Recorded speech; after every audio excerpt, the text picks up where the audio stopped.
Krishnamurti, in dialogue with Dr. Alan W. Anderson. J. Krishnamurti was born in South India and educated in England.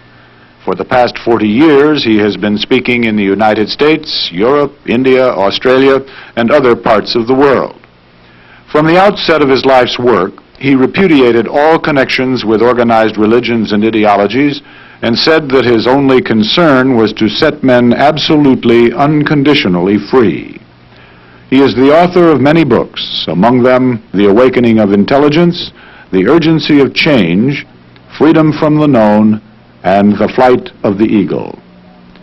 This is one of a series of dialogues between Krishnamurti and Dr. Alan W. Anderson, who is Professor of Religious Studies at San Diego State University, where he teaches Indian and Chinese scriptures and the oracular tradition. Dr. Anderson, a published poet, received his degree from Columbia University and the Union Theological Seminary. He has been honored with a Distinguished Teaching Award from the California State Universities. Mr. Krishnamurti, in this series of conversations, we've been exploring the general question of the transformation of man, a transformation which, as you say, is not dependent on knowledge or time. And as I recall, we arrived at a point that was very crucial, namely the one concerned with relationship and communication. I remember one point in our conversation together that was extremely instructive for me, a point at which, when you asked me a question, I began to answer it, and you interrupted me and reminded the viewers and me that the important thing here is not to finish out a theoretical construction, rather to attain to the right beginning point so that we don't go beyond where we haven't yet begun. This, as I repeat, was extremely instructive for me, and I was thinking, if it's agreeable with you, that it would be helpful today if we could begin at the point of a concern for communication and relationship, to go into that question, begin to unravel it. Unravel it, quite. I wonder, sir, what that word communication means. To communicate implies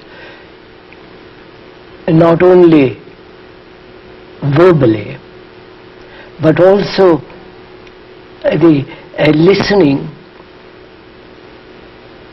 in which there is a sharing,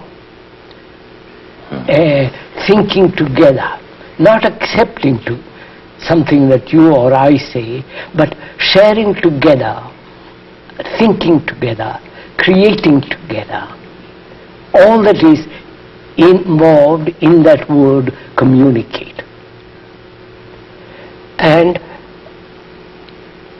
in that word is implied also the art of listening. The art of listening demands a quality of attention in which there is real listening, real sense of having an insight as we go along. Yes. Each second, not at the end, but at the beginning. So that we are together, walking together all the time. Yes, yes, right. There's a concurrent activity here. Not one making a statement, the other thinking about it, and then saying, well, I agree, I don't agree, I accept, I don't accept. These are the reasons I don't accept, these are the reasons I do. But we are journeying together, walking together on the same path, side. On the same road, with the same attention, with the same intensity, at the same time. Otherwise there is no communication. Exactly. Exactly. Communication implies there must be,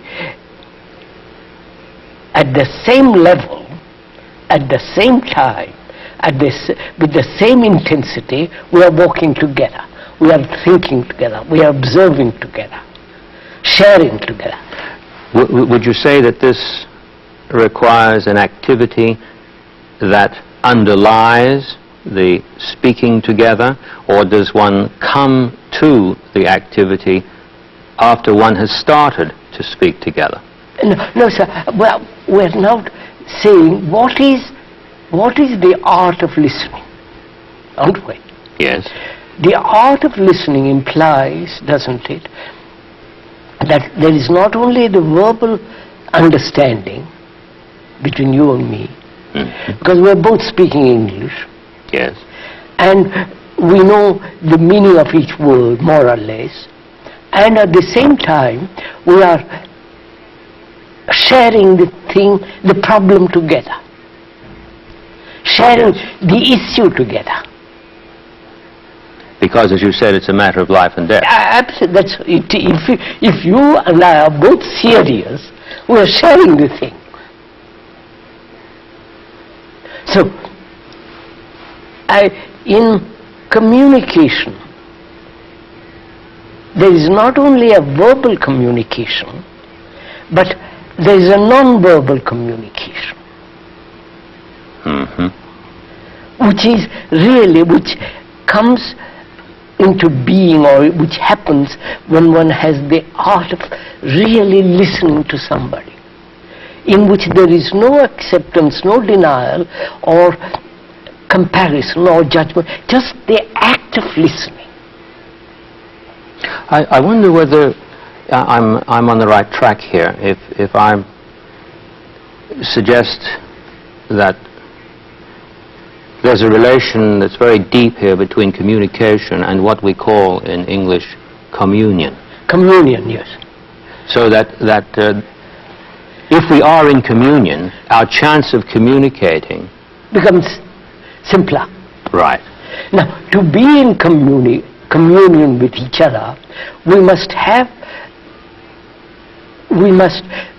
both of us must be serious about the same problem, at the same time with the same passion. Otherwise there is no communication. Exactly. If you are not interested in what is being said, well, you will think of something else and communication stops. So there is a verbal communication and a non-verbal communication. They are both operating at the same time.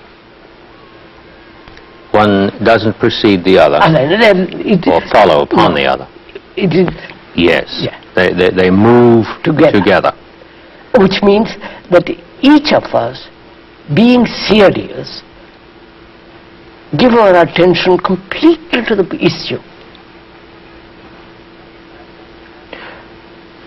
That act of seriousness that takes place then requires the utmost devoted attention.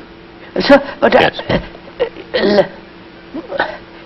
A man who is really serious lives. Not the man who is flippant or merely wanting to be entertained. He doesn't live. The general notion of being serious about something generally suggests either undergoing some pain about something, or I'm serious about something in order to get something else. These two things, as a rule, are what persons imagine by seriousness. As a matter of fact, we often hear this expression, "Don't look so serious." Yes. Don't we? Yes. It's as though we fear something about the serious. So